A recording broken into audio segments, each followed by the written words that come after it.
ఖచ్చితంగా అవుతుంది కూడా. హోప్ఫుల్. ఎస్. ఒకసారి కాంగ్రెస్ నాయకులతో మాట్లాడదాం అండ్ తర్వాత మళ్ళీ మీ దగ్గరకు వస్తాను. ఏం చెప్తారండి మొత్తంగా? అంటే కాంగ్రెస్ ఖచ్చితంగా గతంలో మాదిరిగా కాకుండా ఇప్పుడు బీసీ కులగణన చేపట్టి బీసీల సంఖ్య ఎంత ఏంటి అనేది తేల్చారు. అంటే వాస్తవంగా వాళ్ళకు ఉన్నటువంటి సంఖ్య ఆధారంగా పూర్తిగా ఇవ్వకపోయినప్పటికీ 42% అయితే ఇచ్చే ప్రయత్నం చేశారు. సరే, అటు ఇటుగా ఇవ్వాలనేటువంటి చర్చలు జరగకపోలేదు. కానీ మీరైతే కులగణన చేశారు, దాన్ని ఇచ్చారు. అది ఎంతవరకు పూర్తి స్థాయిలో జరిగింది లేకపోతే నిక్కచ్చిగా జరిగింది అనేటువంటి మరో క్వశ్చన్. కానీ మీరైతే జెన్యూన్గా చేసేటువంటి ప్రయత్నం చేశారు. రేపటి స్థానిక సంస్థల ఎన్నికలకు సంబంధించి ఈ రిజర్వేషన్లతోటే ముందుకు వెళ్ళబోతున్నారా, లేకపోతే ఇప్పటికే స్థానిక సంస్థల ఎన్నికలు చాలా ఆలస్యమయ్యాయి, మరోవైపు గ్రామాల్లో ఉన్నటువంటి సర్పంచులు నిధులు లేక గతంలో ఉన్నటువంటి పెండింగ్ బిల్లులతోటి వాళ్ళు ఇబ్బందులు పడుతున్నారు, గ్రామంలో ఉన్నటువంటి అనేక సమస్యలు ఎక్కడికక్కడ కుంటుపడుతున్నాయి. సో ఈ నేపథ్యంలో ఇప్పుడు ముందుకు వెళ్ళేటువంటి ప్రయత్నం చేస్తారా? ఏం జరగబోతోంది? ముందుగా ప్యానల్ ఉన్న మీకు సార్, పెద్దలకు అందరికి నమస్కారం. బీసీ అంటే మనం అన్ని కులాలతో ఒకెత్తు, బీసీ అంటేనే ఎక్కడ చూసినా అగ్ర కులాలకు మండుతూనే ఉంటది వాస్తవానికి చెప్పడానికి. కానీ బీసీలో ఐక్యం కావాలంటే అది సాధ్యం, కానీ మనం సాధ్యం చేయలేకపోతున్నాం. పార్టీలకు అతీతంగా నిలబడితే బీసీ ఐక్యంగా ఉంటే ఏ పార్టీ కూడా పనిచేయదు, ఏ నాయకుడు కూడా పనిచేయడు. ఈ 70 ఏళ్ళు మన స్వాతంత్రం వచ్చినప్పటి నుంచి వెళ్ళి ఏ ఒక్క బీసీ నాయకుడు ముందుకు పోతే అగ్రకురాలు తొక్కేయాలని చెప్పి ముందు చూస్తుంటాయి. మేము పార్టీ పరంగా విమర్శించాలంటే విమర్శించవచ్చు, పార్టీలను పక్కకు పెడితే కూడా సార్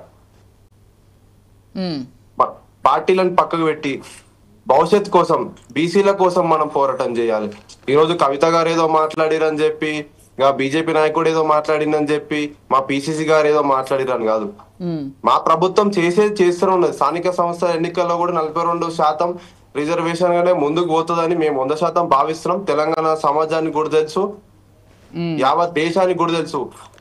తెలంగాణ రాష్ట్రంలోనే అసెంబ్లీలోనే ఏ ఒక్క ముఖ్యమంత్రి కానీ ఈ 10 ఏళ్ళు కేసీఆర్ గారు ఉన్నప్పుడు కూడా అమలు చేయని విధంగా 42% బీసీలకి రిజర్వేషన్ అమలు చేసిన ముఖ్యమంత్రి రేవంత్ రెడ్డి గారు.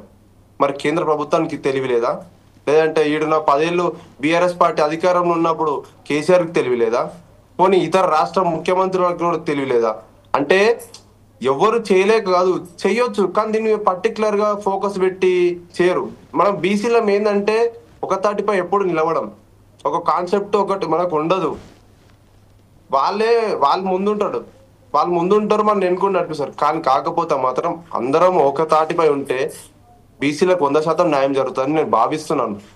ఈరోజు పార్టీల పరంగా మనం విమర్శించుకోవచ్చు, ఏదైనా చేయొచ్చు, ధర్నాలు చేయొచ్చు, కవిత గారు అన్నట్టు ఇంకా ఏమైనా చేయొచ్చు, అవి ఏం ఫలితం ఉండే. అవి కవిత అసలు ఎందుకు పోరాటం చేయాలి? అసలు ఒకసారి చెప్పండి సార్. అసలు ఆమె బీసీ బిడ్డనా? బీసీ బిడ్డగా ఇప్పుడు డెబిట్లు ఉన్న వాళ్ళు పోరాటం చేయరు, యాక్సెప్టెడ్ నేను చేస్తా.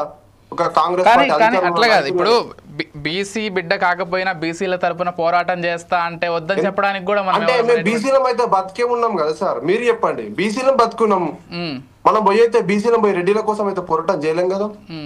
మరి మీరు చేయండి. అంటే ఒక లాజిక్ ఏంటంటే అక్కడనేమో కేసీఆర్ మంచిగానే ఉంటాడు, ఇటు వచ్చే వరకు జాగృతి పరంగా ఆమె మంచిగానే ఉంటది. అంటే ఎందుకు ఈ డబుల్ గేమ్? మా పిసిసి చీఫ్ గారు కూడా ఈ రోజు కౌంటర్ కూడా ఇవ్వడం జరిగింది. అంటే ఎటువంటి పబ్లిక్ నుండి గ్యాంబ్లింగ్ చేయాలి. ఇప్పుడు బీసీ నినాదం ఎత్తుకొని ఆమె ముఖ్యమంత్రి అవుతుందా?